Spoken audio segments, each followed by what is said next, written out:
Violent crime hasn't been this high in some US cities since the 2008 recession, as young people are being accused of recent high-profile crimes, and the murder of a schoolboy evades national headlines.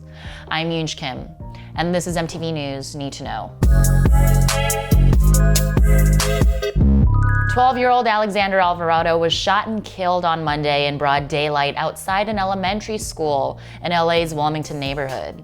His murder is not receiving national coverage or subsequent demands for policy change, just days after a school shooting in mostly white Michigan seized the nation. Alexander and his stepmom Evelyn were in their car outside Wilmington Park Elementary School, picking up his younger brother.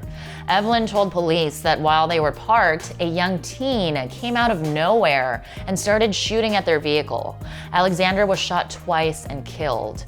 Evelyn and a 9-year-old girl on the school playground also got hit, but both survived.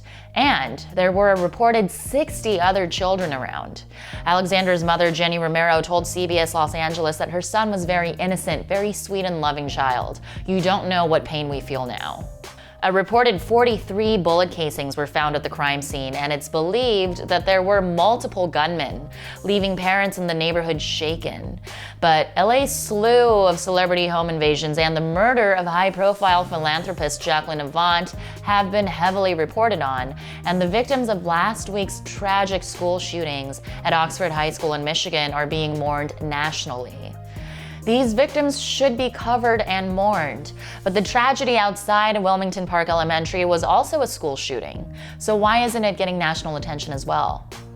One study for the journal Preventive Medicine found that reporting on gun violence greatly varied based on the victim's characteristics.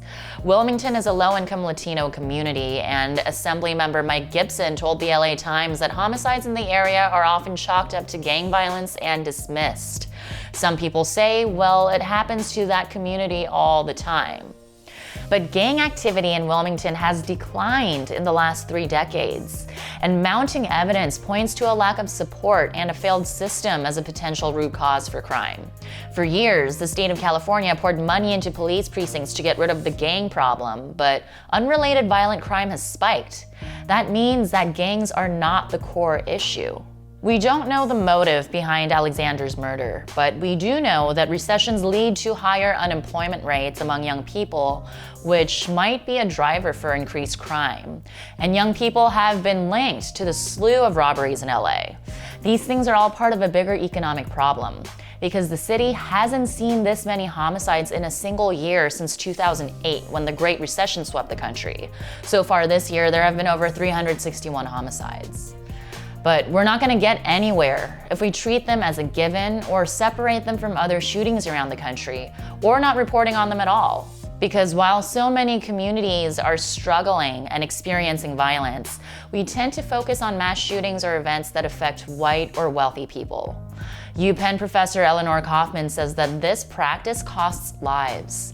This skews our focus toward things like active shooter drills in schools and away from the kind of community investment that we need to prevent the forms of gun violence that are so much more common.